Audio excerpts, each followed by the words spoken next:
Baik, di sini kami dari kelompok 3 untuk memenuhi tugas dari mata kuliah pelayanan sektor publik. Di sini kami akan melihat bagaimana pelayanan yang ada di Pengadilan Agama Luhur Legau. Sebelumnya, perkenalkan nama saya Jintan Reni. Saya Cinta Tiwi. Saya Rega Permatasari. Saya Abu.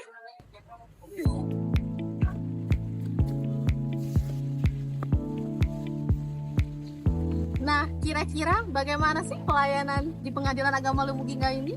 Yuk kita cari tahu. Go. Halo guys, kami di sini ingin memperlihatkan ruang resepsionis yang ada di Pengadilan Agama Luhur Legau. Yuk ikutin.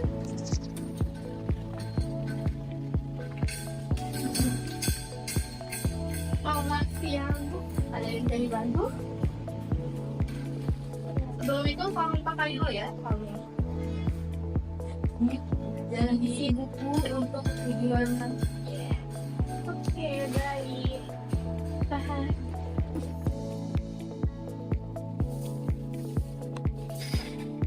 Halo semuanya, di sini saya Billy Mukti. Di sini juga saya tidak sendiri dan rekan-rekan saya di sini juga ingin memberitahu sih apa saja ruangan-ruangan yang ada di Pengadilan Agama. Di sini kami akan memperlihatkan ruangan-ruangan yang ada di Pengadilan Agama Lubuk Linggau. Baik, di sini saya sedang berdiri di ruangan PTSP Atal, pelayanan tempat urusan hukum.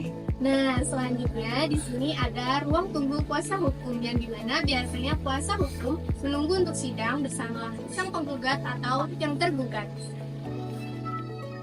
Baik, saya di sini berada di salah satu fasilitas di Pengadilan Agama Lubuk Linggau, yaitu di toilet umum, dan juga di sini toiletnya dilengkapi untuk toilet disabilitas. Nah, di sini saya sedang berada di Musala Pengadilan Agama Lubuk Linggau. Ini juga musolanya lumayan besar. Baik, di sini ada tempat petugas sidang yang dimana tempat untuk para tergugat atau penggugat untuk bertanya. Dan di sini di belakang saya ada tempat untuk ruang sidang cakra. Oke, dan ini saya berada di ruang tunggu tergugat. Bukan saja tergugat yang berada di sini, baik itu yang tergugat, penggugat, dan saksi. Baik, di samping saya yaitu ada ruang mediasi dan juga di sini ada ruang sidang perisai.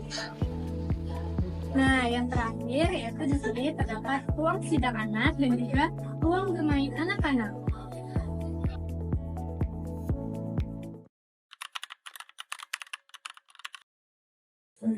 Kira-kira Pak, keluhan apa atau ketidakpuasan apa yang paling sering disampaikan oleh masyarakat? Kalau masalah tidak hebatnya keluhan itu kemungkinan kalau kita basisnya alhamdulillah tidak ada kata keluhan karena pelayanan alhamdulillah untuk Pengadilan Agama Lubuk Linggau insya Allah kalau untuk kita semua waktu sedang puas dengan pelayanan. Ya. Jadi baiknya, Baik. berarti Pak ya di sini puas lah Pak ya berarti ya. Ya puas. Kalau posisi dari segi pelayanan, dari juga segi untuk sidang apapun bentuknya di Pengadilan Negeri Linggau Agama ini, alhamdulillah posisi semua masyarakat yang kita lihat ini nggak ada posisi kendala ataupun posisi yang tidak sesuai pun. Ya. Baik. Berarti baik Pak ya di sini Pak. Kalau keluhan apa di sini nggak ada? Nggak ada Pak ya. Nggak ada keluhan karena kita sering juga tuh bahwa posisinya terkadang ya masyarakat tidak tolong ataupun gimana alhamdulillah cepat ya kalau masalah sidang terkadang ada yang 1 kali ada yang 2 kali cepat kita pelayanannya lebih bagus lah. Berarti pegawainya di sini berarti cepat tamah dan juga gesit. Berarti di sini Pak apa tuh namanya tuh transparansi yang pasti keterbukaan ke masyarakatnya terbuka. Kalau transparan keterbukaan alhamdulillah dari segi pendaftaran apapun posisinya bentuk dari pemberkasan yang bentuknya dilontarkan atau ditanyakan oleh masyarakat alhamdulillah transparan. Iya. Tidak ada yang disembunyi itu Pak. Kinerjanya nanti kinerjanya alhamdulillah dong. Baik Pak. Di sini dengan Bapak siapa? Saya Mosi Hanifi. Di sini saya ditugaskan di meja informasi, tepatnya di ruang PTSP. Jadi saya alhamdulillah berhadapan langsung dengan para pihak yang membutuhkan layanan di pengadilan agama tinggal. Semua itu layanan itu kendala yang kendala atau kelemahan dalam pelayanan di sini itu apa aja? Dan mungkin kita lebih tekankan di seluruh tantangan. Tantangannya adalah karena di lingkungan jurisdiksi hukum pengadilan agama tinggal ini ketika wilayah Lubuk Linggau, Musirawas dan Musirawas Utara, dan bahasa daerahnya juga masih ada permohonan dan tetap bahasa daerah yang ada itu. Sedangkan pegawai di sini rata-rata sedikit yang menguasai itu bahasa daerah sini. Jadi mungkin tantangannya adalah dari target waktu pelayanan semisal 5 menit, kita mampu menyelesaikan mungkin agak molor sedikit jadi 10 menit. Tetapi dengan kita sedikit alhamdulillah ketepatan pelayanan itu tetap ada. Jadi masyarakat yang ingin menyampaikan keinginannya tadi walaupun agak sedikit nampak tetap sesuai dengan apa yang diinginkan. Gitu. Itu ruang apa yang dimaksudkan untuk mempercepat atau meningkatkan untuk pelayanan dulu. Mungkin upaya bukan untuk mempercepat dulu. Mungkin kita dari setiap hari kita terus memahami apa kehendak dari para pihak datang. Kita terus berempati lah. Karena prinsip pelayanan kita ini ada pelayanan prima, jadi kita tidak hanya bertugas sehari-hari, tugas kerja pulang kita berupaya untuk berempati kepada masyarakat. Jadi kita walaupun mungkin dari sisi bahasa dan perbedaan, tapi dengan pola-pola tertentu, dengan kelihatan masyarakat ini seperti ini, mungkin kita lebih bisa memahami apa tujuan mereka istimewa. Kalau juga dengan risiko itu apa dalam segi pelayanan risiko yang dihadapi mungkin ketika kita ada miskomunikasi mungkin masyarakat datang dengan suasana hati yang tidak tepat dalam keadaan emosi mungkin dalam keadaan cekcok segala macam datang ke kita dan kita kurang memahami bahasa ini bisa jadi emosinya tidak segera turun tapi agak sedikit aja gitu ya jadi apa ya sedikit Keluhan atau ketidakpuasan yang paling sering disampaikan masyarakat apa ya? keluhan ya mungkin dari bahasa tadi ya karena saya ini mungkin dari ini B tapi alhamdulillah saya ingin waktu itu sudah mulai kita tingkatkan lagi kita mulai Dan juga Pak, upaya yang dapat digunakan untuk meningkatkan kepuasan masyarakat. Kita di pengadilan agama Lingkungan ini sudah ada program untuk tugas pelayanan terutama yang pertama itu briefing PTSB. Jadi setiap hari Selasa itu kita sebelum memulai pelayanan ada briefing dari atasan atau pimpinan kepada seluruh tugas. Jadi kita sebagai petugas layanan itu setiap minggu itu ada recharge energi. Jadi kita harus tahu kita tuh SOP-nya gini. Dan kita terus meningkatkan kualitas pelayanan dari situ. Dan kalau saya sih tanya kira-kira di pengadilan hukum ini sistem keterbukaan informasi yang diterapkan dalam pelayanan itu apa? Kalau sistem informasi yang diterapkan itu sudah lumayan banyak ya. Kita dari sisi pemanfaatan MIPA agak hampir kita semua kita rilis di media sosial. Kemudian untuk dari sisi kepaniteraan, kualitas layanan atau tata cara beracara itu semua sudah kita rilis di media sosial maupun di website. Jadi masyarakat itu bisa mengakses di situ. Kita sudah siapkan di situ. Jadi tinggal masyarakat yang bisa mengakses dari itu kami persilakan.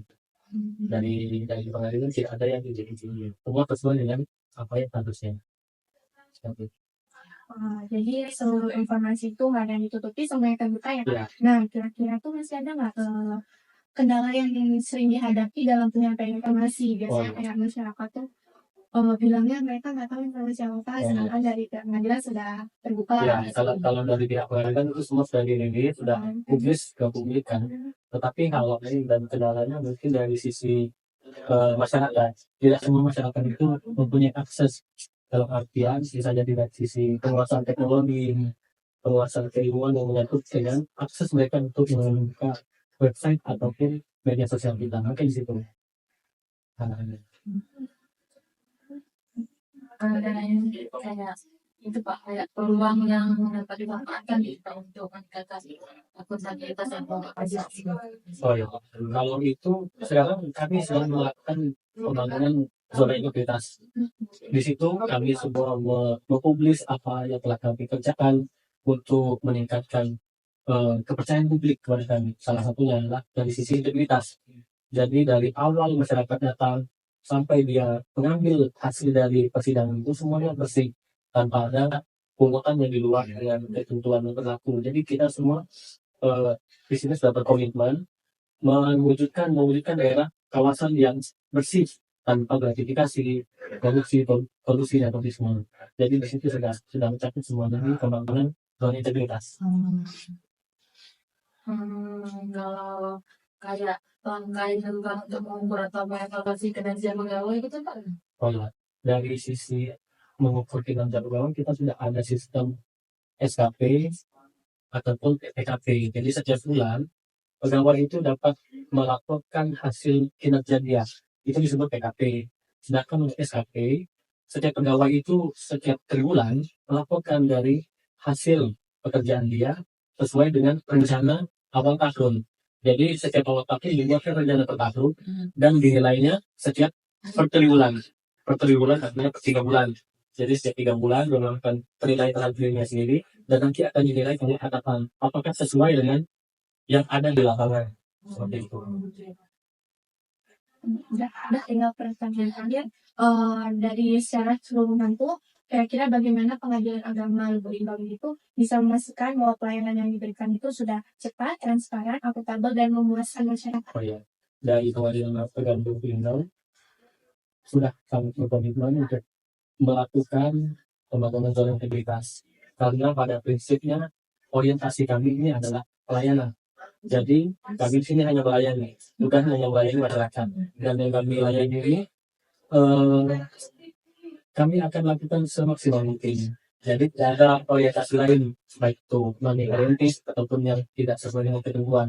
Jadi di sini yang kami sarankan pembangunan zona integritas tujuan satu-satunya adalah untuk kepuasan masyarakat terhadap pelayanan kami. Seperti itu. Sebenarnya itu dari kami. Terima kasih telah meluangkan waktu untuk Sama-sama saya pasti. kami akhiri. Wassalamualaikum warahmatullahi wabarakatuh. Waalaikumsalam warahmatullahi wabarakatuh. One is the loneliest number that you'll ever do. Two can be as bad as one. It's the loneliest number since the number one.